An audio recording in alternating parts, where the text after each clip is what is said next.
Ano yung kutsilyo niya? Yan, laki pa naman yung kutsilyo ko.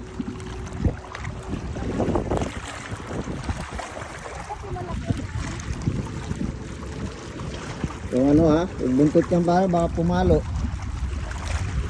Dapat sa katihaya ko eh. Ha? Kaya ba? Cut natin dyan oh. Hindi, baka maputol to.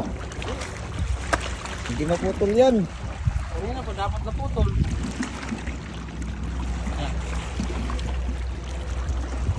Ito masarap na pagi ang kulay ah. Meron mo kasi mga itim. Uy, naputol nga. Ayan na nga.